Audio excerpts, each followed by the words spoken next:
Hi guys! Magandang gabi. Welcome back po dito sa Gandara SRU channel. Andito na naman nga po ako ay nag-iisa ninyong nagmamagandang collegiate cards. Nagbabalik ko pong magatid ang latest update and fresh happenings patungkol sa TVJ. Basta mga balita na may kinalaman po sa Itbulaga, sagot na po natin yan. At ganoon din po syempre sa mga balita sa loob at labas ng showbiz. Kaya naman ano pa hinihintay nyo? Sa mga hindi pa nakaka-subscribe dito sa aking channel at ngayon lang napabisita dito, maaari po ninyong pindutin ang subscribe button and notification bell para mag-updated ka at una sa ating mga nilalabas na balita. And para nga po sa gabing ito, ang ating pong mainit na pag-uusapan ay patungkol nga po dito sa lumabas na balita na paniguradong magiging dahilan para hindi na naman po magkaintindihan ang kalaban. For sure ay kanila pong pag-iisipan paano po ito tatapatan dahil talagang bongga at pinaghandaan ito kada cards pantapat or panlaban po sa kanila. Samantala, dahil noong May 31 ay first anniversary po ng paglisan or pag-iwan ng TVJ sa taping, meron pong hirit si Ted. Bukod po ito doon sa binasa natin kahapon, ano? And napakarami po ng sinasabi at dami na naman po niyang satsat sa kanyang social media account. Isa-isahin nga po natin. Sa kanyang caption, nakalagay dito, lies versus facts. Huwag magpapaloko sa propaganda. Alamin ang katotohanan sa likod ng drama. Lane number 1, aalisin daw silang 3 sa programa. Ang katotohanan, pinapirma na sila ng kontrata at binigyan ng kalayaan na ilagay kung ilang taon ang gusto nila pero ayaw nilang magkaroon ng kontrata. Ito nga kasi, yung dyan nga kasi pumapasok yung kanila na pong pinapakalman, yung naging kultura na po ng programa. Kung paano po nagsimula ang Itbulaga. So sana i-preserve po nila yon since sila lang din naman yung may ganito pong setup. So, di ba nakakatuwa yung Cadaver Cards and pride na po nila yan, di ba? So, bakit kasi itong hirap kapag talaga in general mga Cadaver Cards na kapag may pumasok pong bago.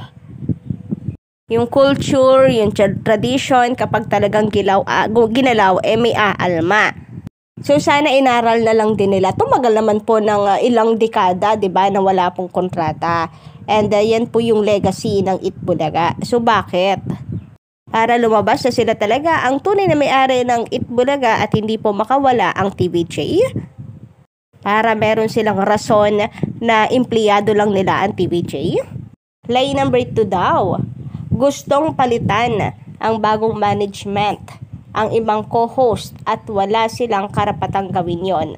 Ang katotohanan daw, may karapatan ang producer kung sino ang gagawing host na batay sa kanilang pag-aaral ay makakatulong sa show.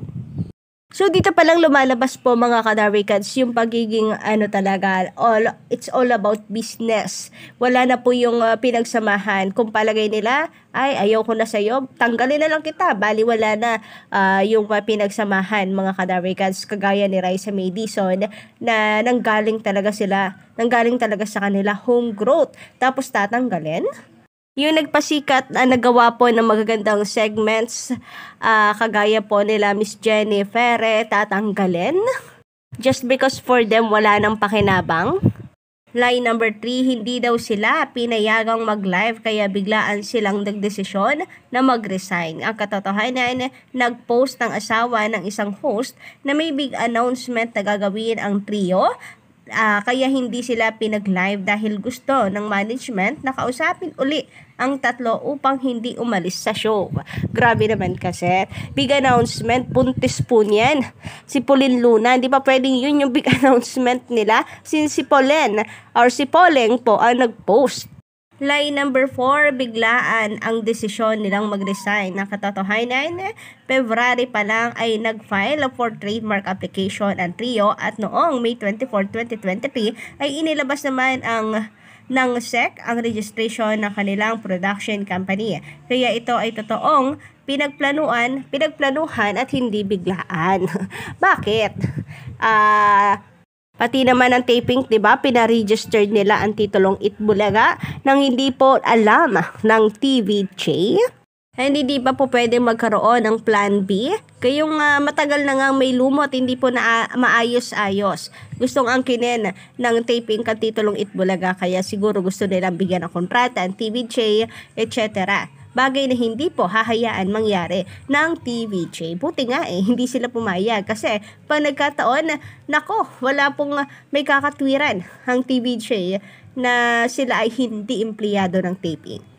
Anyway, line number 5 daw, 80% to 90% daw ang mga empleyado ng mga empleyado ay sumama sa kanila. Katotohanan, mas maraming empleyado ang nanatili sa kumpanya ng producer. Mga nasa 85% ang naiwan at hindi sumama sa tatlo. So, kung tungkol po ito kay Nanay Christopher Min or kay Christopher Min, ang sabi po niya ay yung mga host, talagang lahat po ay magsisipagsamahan. Walang maiiwan.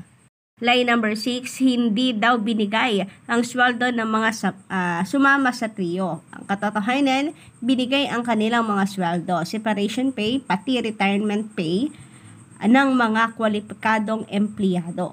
Pero hindi nyo makatwira ng late kayo sa pagbabayad sa TVJ or may utang kayo dito ng milyon-milyon, pati na rin sa iba pang host, kagaya nila Jose Manalo. Line number 7, wala daw puso ang bagong management para sa mga empleyado.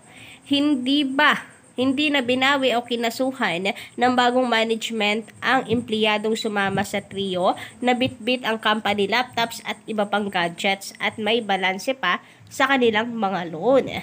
Well, kung may katotohanan naman na ito, grabe, napakainit na po ng issue ng taping at Itbulaga ng TVJ.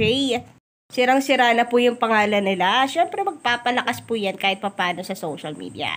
Sabi naman dito, line number 8, pakailamero daw ang bagong management. Ang katotohanan, nagkandak ng audit ang bagong management at natuklasan nilang mas malaki ang lumalabas sa pera kaysa sa pumapasok at may questionable cash advances at unnecessary expenditures pang nakita.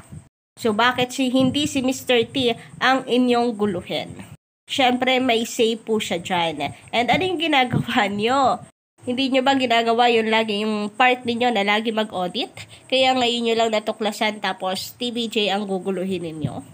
Well, I think meron din pong kapabayaan dito si Mr. T. Ang gulo na rin kasi talaga, hindi natin alam ano po ang katotohanan sa likod po ng ito. Pero isa lang po ang masasabi natin, may say at may kinalaman si Mr. T sa lahat po ng ito. Sa bintana, pag-usapan naman natin mga kadarwikans tungkol sa lumabas na article, update po sa bagong programa ni Kuya Will na mapapanood sa TV5. So mukhang malapit na daw po ito mapanood at sa Novaliches ang studio ito mag-show.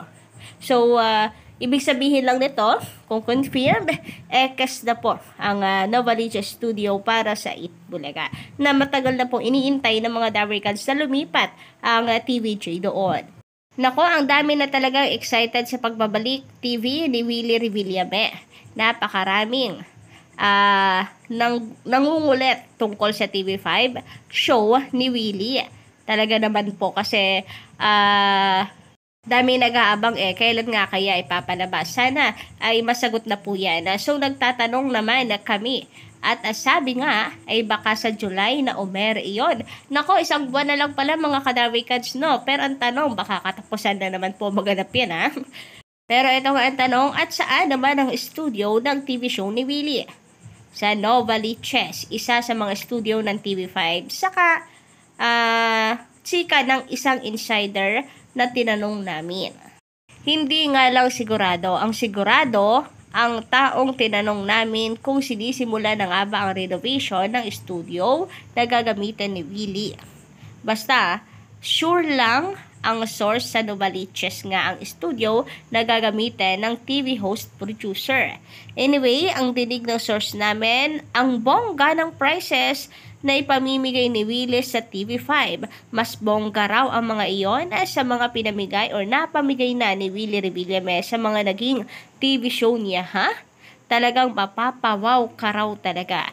Kung mas bongga pa po doon, talagang wow! Mapapawaw ka talaga sapagkat dati ang pinamimigay po ni Kuya Will ay house and lot, di ba? Tapos may mas bongga pa doon.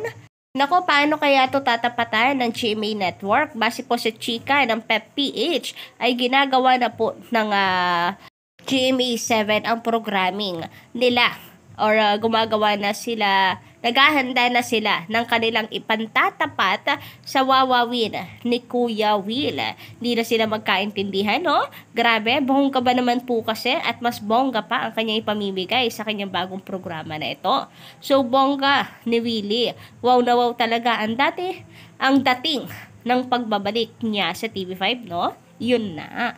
So kayo guys, anong tingin ninyo ang gagawin pong patapat? Gagawin ng GMA7 para tapatan po ang programa ni Kuya Will. Kung ito po'y matatapat sa Family Feud, anong gagawin nilang twist sa Family Feud? Mamimigay din house and lot? Mamimigay na scholar?